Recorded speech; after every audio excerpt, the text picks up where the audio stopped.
We haven't talked about Rolex CPO program in quite some time. Watch Sharf just released a very interesting report in regards to specifically the Rolex Certified Pre-Owned Program. And some of these numbers are quite interesting.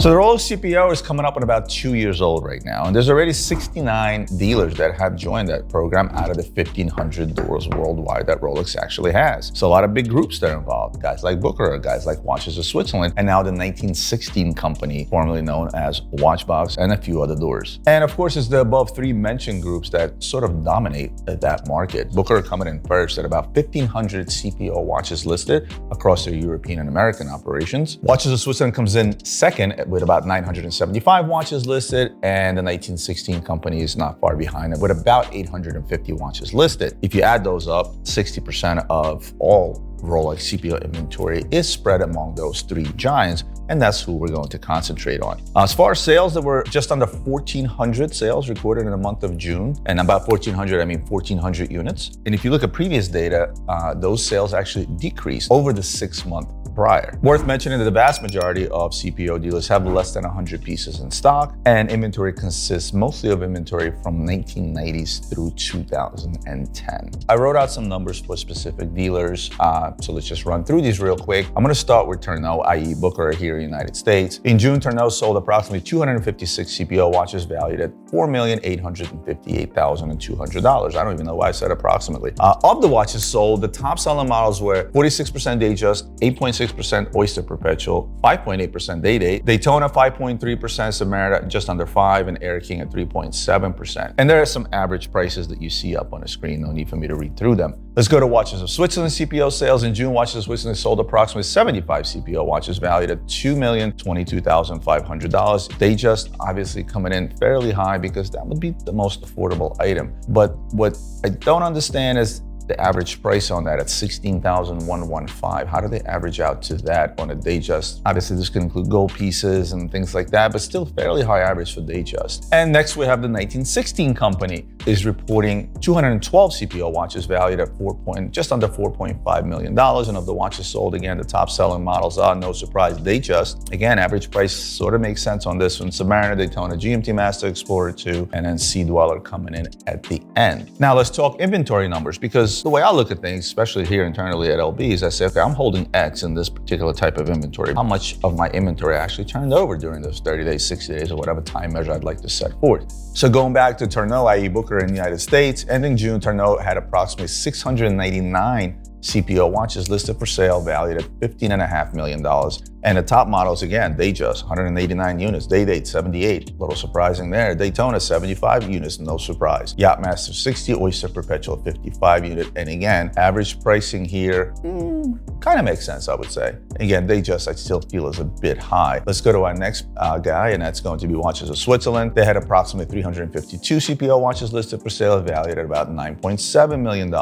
Lots of Datejust, Daytonas, Submariner, Day-Dates, and Sea Dwellers. Personally, I would probably classify Sea Dwellers under Submariner, so technically Day-Date leading the pack on this one. Let's go to 1916 company. They're showing 852 CPO watches listed for sale valued at $25.3 million approximately. And again, no surprise, Datejust, Daytona, Day-Date, Submariner, Yachtmaster. A little surprised by the fact that they have more Day-Dates than Submariners, but the Datejust average price here starts to make a little bit more sense. And this is going to be specifically about CPO pricing, if you will. So the 1916 company is the most aggressive, with an average Rolex CPO premium of 16.5% in the United States. Booker, Tourneau with an average 25% CPO premium in June, while its European operations average is slightly higher, 28.4%. Watches of Switzerland, far more expensive on both sides of the Atlantic. In America, it charges a 41.8% premium for every CPO Rolex, and the UK, 38.3%. The question stems from all of this as you have to find a client that's willing to pay anywhere from 16.5% all the way out to 40% over what they can buy it elsewhere to get that pretty tag, to get the service card, which oftentimes on a secondary market, you still get the Rolex service card. because people do send that stuff into Rolex to service. We do as well. It's still interesting how these three companies have managed to find that many people that said, you know what, I'm gonna pay you 25% more just to get that card. Still doesn't make sense to me for some reason, but listen, who am I to tell Rolex what to do, right? Now, I decided to throw in some LB numbers in here again for that same month of June, just to show you a bit of a comparison. Ending in June, LB had approximately 80 CPO watches listed for sale, valued at just under $3 million.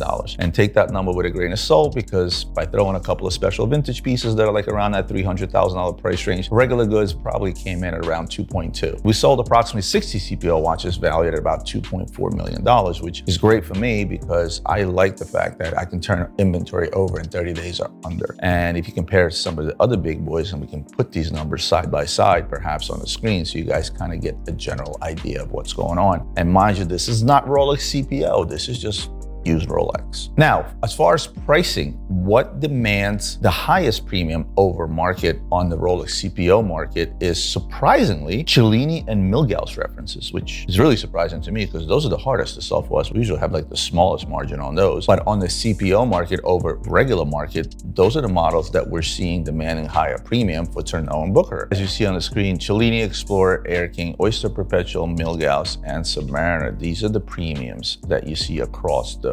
To be fair, Cellini showing the highest markup, it's really based on one listing or one watch that they have. So I don't know how fair this comparison can be. Mind you, we're working within the month of June. Keep in mind that market price we're talking about is the market price we know on a secondary. What is this pre-owned Rolex selling out there without the Rolex CPO? You know, we always talk about this and we throw these numbers out there, and people always ask me like, well, obviously this is working for them. Yes, of course it is working for them, because there's certain client types that will not be caught dead buying in the secondary market. When you get enough watches out in the market, and enough watches get sold, and I'm talking about in tens of thousands, and they start making their way back into the secondary market, is when the client will realize that was originally purchased through the Rolex CPO program, the value is the value. Anything past that makes no difference to us, because I still have to check the watch, make sure it's working, because anything can happen to a watch post that service. And now we're going to jump into this more of the same for watches of Switzerland. For them, it's the Explorer that has the highest premium, followed by Air King, Sky Dweller, Milgauss, Datejust. Let's just throw the graph up on the screen for easier representation of that. To take it with a grain of salt, the Explorer was based on 17 listings, which is a fairly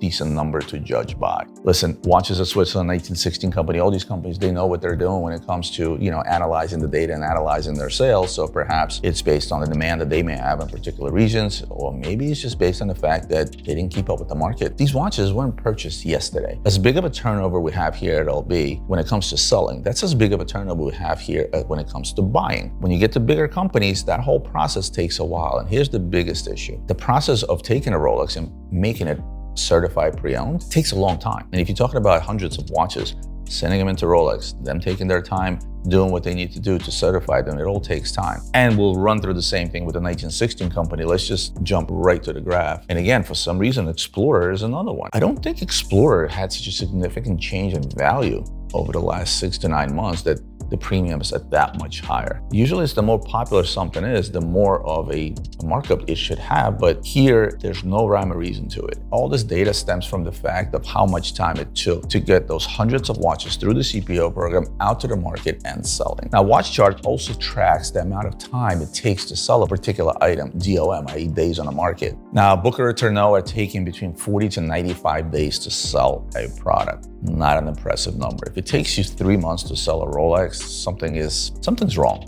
I'm gonna be honest with you. These items, they literally sell themselves. We call these the low-hanging fruit here at Luxury Bazaar when we talk to our sales team. Now, that number actually rose by 100 days back in March, and in June, it went up to 178 days. This wasn't somebody internally should go ding, ding, ding, ding, ding. We have a problem. It should not take 6 months to sell a Rolex, any Rolex, I don't care what it is. Oddly enough, in Europe, they're performing better. Their average turnaround time is 28 days, and I don't know why such a drastic difference between the European market and their American market. Maybe Americans are doing better financially. I don't know.